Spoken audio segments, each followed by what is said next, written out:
So, after an hour and something minute wait, hour and 15 I think it was,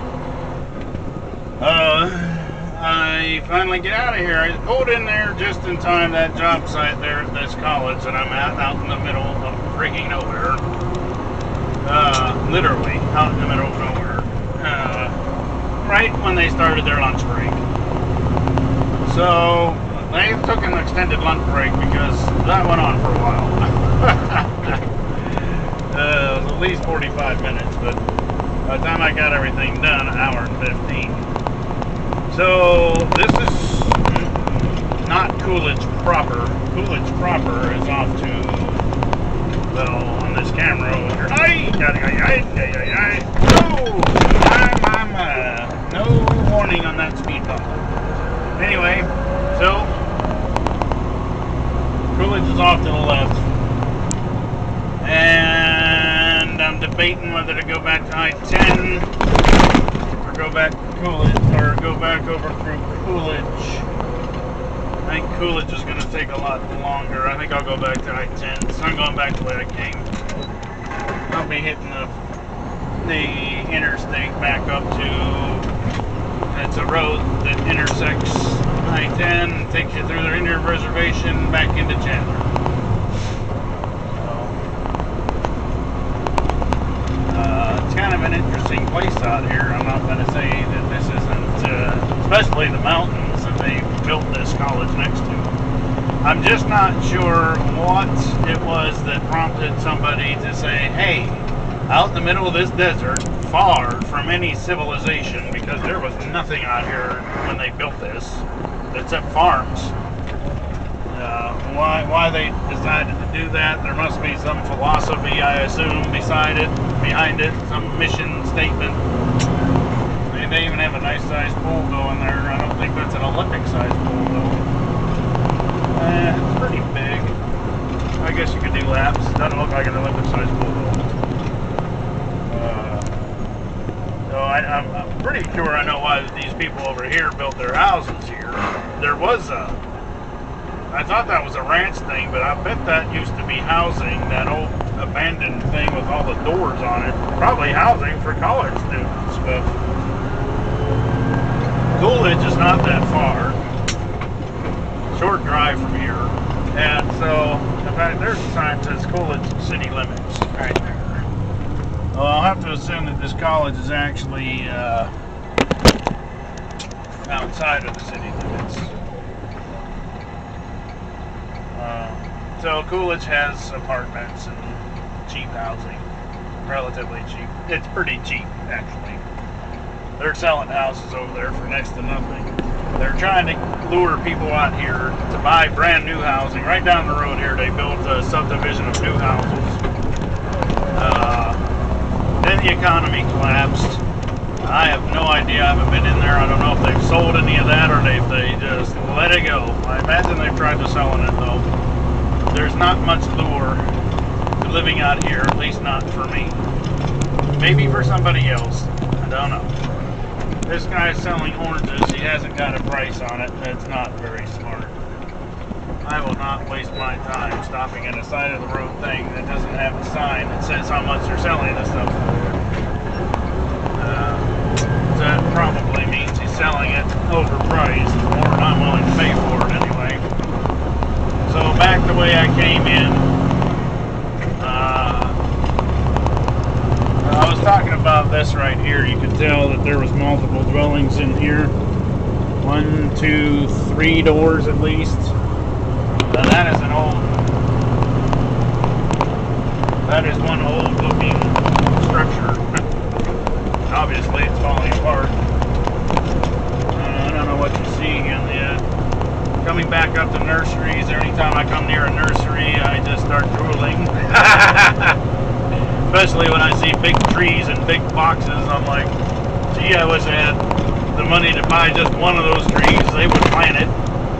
They all offer free planting if you buy enough. If you spend enough money, they'll plant it for free.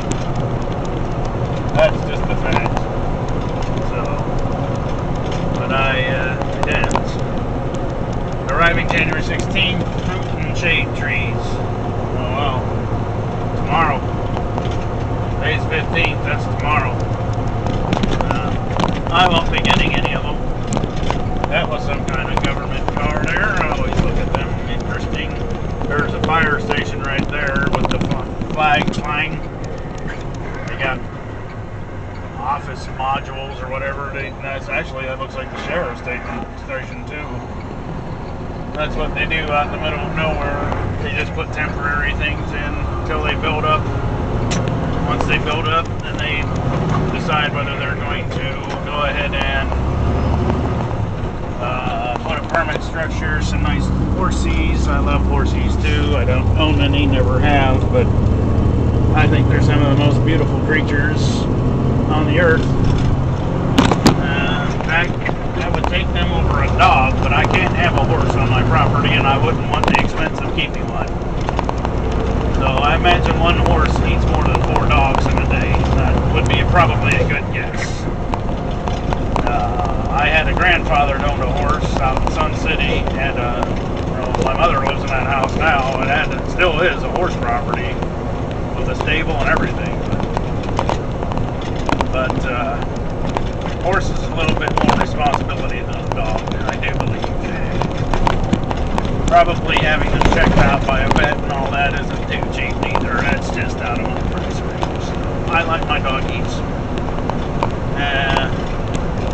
And they like me, so we like each other.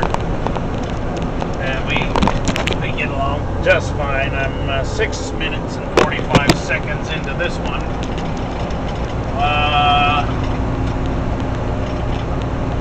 So what's going on now? I have no plans today. After I get off work, probably write out the child support check and get that in the mail, and that'll be all the bills I can pay until, well, that won't even be payable until I'm just getting that out so we get to them in time to meet her criteria for getting it to her, which really the state of Arizona just says it has to be sent before the end of the month. So, I mean, if I was dragged in front of a judge, you know, I've made all these payments. Could have paid off a car with them payments by now. My son will be 18 in 2 years and, I don't know, 5 months. So I got 2 more years and 5 months of these payments to go. Providing she doesn't start some kind of crap again with me. She's threatened to drag me back into court before because of, I don't even remember, some petty crap. Didn't have nothing to do with the money. I don't know. But, so, I'm just a little bit sleepy right now. As I said, I just took a nap there at that. They made me wait so long. I just went to sleep for about 20 minutes. And it helped me a little bit. I mean, it's 1:30 almost right now, so basically when I get back to the yard and close up the gate and put the truck away and do the paperwork, it'll be time to go home. So this kind of worked out. I don't mind the waiting, to be honest with you. If I'm not tired, sometimes I'll get around, especially out in a situation like that, and just traipse around the desert. I've got steel-toed boots on, so I'm not real concerned about rattlesnakes and stuff. I've spent quite a bit of time hiking out in the desert, even when it was 110, 115 degrees. One of them strange characters. I like the outdoors more than the average person, I guess. That's why truck driving sits with me so well, because I can make pretty decent money at it, and I don't have to stay indoors. But the older I get, the more I want to stay indoors. This one's over.